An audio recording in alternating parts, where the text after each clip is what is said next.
Vou falar a psicanálise e a ciência. A psicanálise costuma ser desvalorizada como argumento de que não é científica.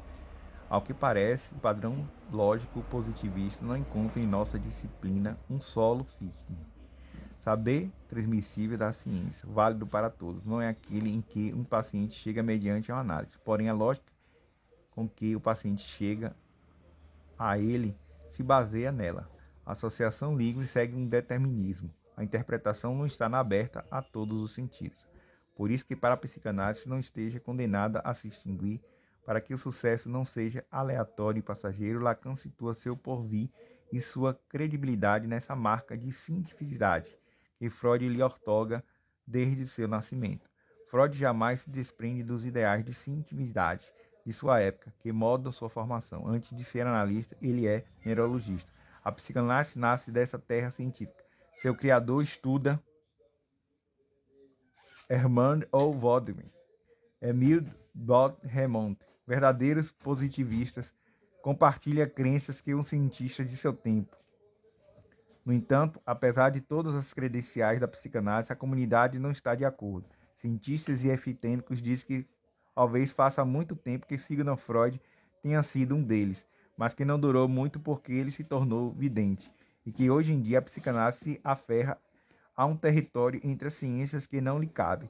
Freud acredita convictamente na ciência. Basta recordar que quando Breuer lhe confia informação sobre a famosa cura de Anaó, ele se interessa aberramente, embora antes deva verificar em Paris se Charcot outorga categoria científica e médica ao estudo da histeria. Você sabia que psicanálise tem sido possível sem o advento da ciência?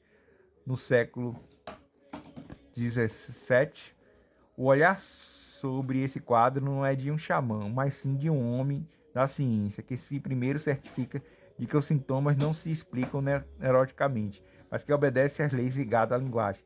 Apesar da crença de muitos psicólogos que nem tudo ocorre no corpo é objeto de interpretação analítica, e aquilo que a ciência não responde e clama por ser escutado.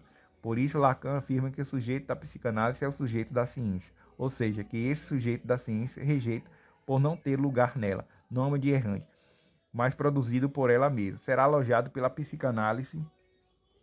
Verifica-se então que a expulsão implica uma origem. Lacan considera que o passo cartesiano é o marco fundamental para o advento da ciência moderna, em seu cogitar. O filósofo busca certeza e não encontrar seus pensamentos. Consegue encontrá-la em enunciação.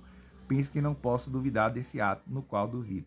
A subjetividade se ergue na hesitação em si. A ciência esquecerá a dúvida cognitiva de seu percursor, mas o ato tem suas consequências, visto que a dúvida destitui o saber anterior. Recordaremos a Freud à espera que a psicanálise chegue a fazer parte das ciências da natureza. Lacan muda as referências científicas da psicanálise.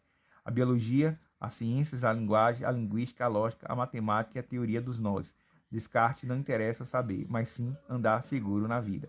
E os saberes vigentes não lhe garante assim isso, só encontra a certeza em sua dúvida. Passo seguinte consiste em confiar em um Deus não enganador, reduzido ao matemático, dar lugar ao universo sujeito a leis. Assim surge a geometriação do espaço.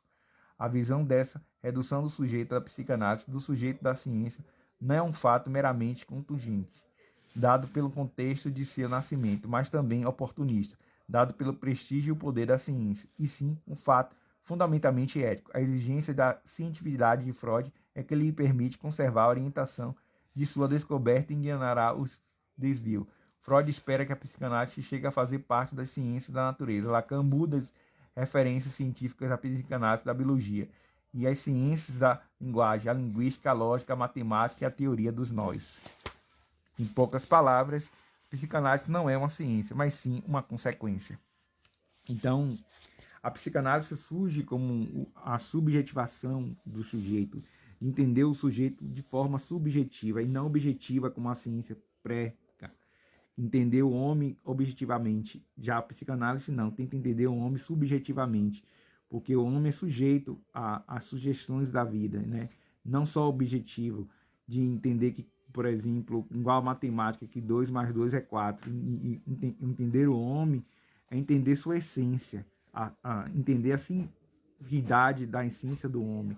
É isso que a psicanálise traz para a ciência e complementação da ciência, que a ciência não conseguiu entender.